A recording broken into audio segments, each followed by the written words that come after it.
Hi all, welcome back to my channel.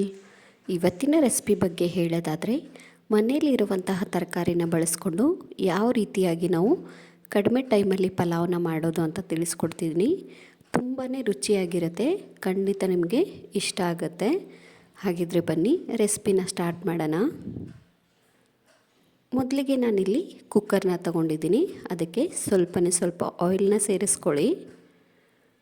Oil ಬಿಸಿ ಆದ ತಕ್ಷಣವೇ ಮನೆಯಲ್ಲಿರುವಂತಹ ಮಸಾಲೆ ಪದಾರ್ಥಗಳನ್ನು ಬಳಸ್ಕೊಳ್ಳಿ. ಹಾಗೆಯೇ ನಾನಿಲ್ಲಿ ಪಲಾವ್ ಎಲೆ ಕೂಡ ಸೇರಿಸ್ಕೊತಾ ಇದ್ದೀನಿ. ನಂತರ ನಾನಿಲ್ಲಿ ಕಟ್ ಮಾಡಿರುವಂತಹ ಹಸಿ ಮೆಣಸಿನ್ಕಾಯಿನ ಬಳಸ್ತಾ ಇದ್ದೀನಿ. ಹಾಗೆಯೇ ಕಟ್ ಮಾಡಿರುವಂತಹ ಕ್ಯಾರೆಟ್ನು ಕೂಡ ಸೇರಿಸ್ಕೊಂಡು ಸಣ್ಣದಾಗಿ ಕಟ್ ಮಾಡಿರುವಂತಹ ಬೀನ್ಸ್ನು ಸಹ ಹಾಕ್ಕೊತಾ ಇದ್ದೀನಿ. ಲಾಸ್ಟಲ್ಲಿ ನಾನು ಇದಕ್ಕೆ ಬಟಾಣಿ ಕೂಡ ಸೇರಿಸ್ಕೊತಾ ಇದ್ದೀನಿ. 1-2 ನಿಮಿಷ ಇದನ್ನು ನೀಟಾಗಿ ಫ್ರೈ ಮಾಡ್ಕೊಳ್ಳಿ. ಇದು ಫ್ರೈ ಆದ ತಕ್ಷಣವೇ ನಾವು ಇದಕ್ಕೆ ರುಚಿಗೆ ತಕ್ಕಷ್ಟು ಉಪ್ಪನ್ನ ಸೇರಿಸ್ಕೊಳ್ಳೋಣ.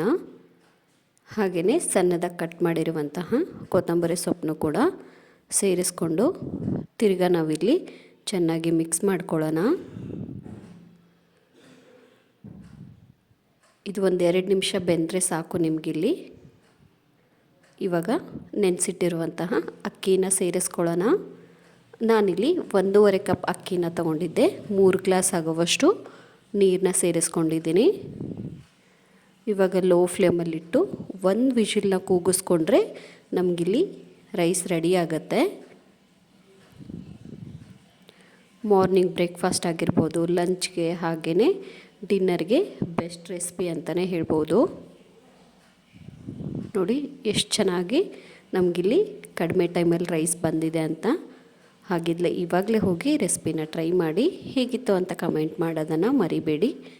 ಇದೇ ಥರ ನನ್ನ ವಿಡಿಯೋಗೆ ಸಪೋರ್ಟ್ ಮಾಡ್ತಾಯಿರಿ. And thank you for watching.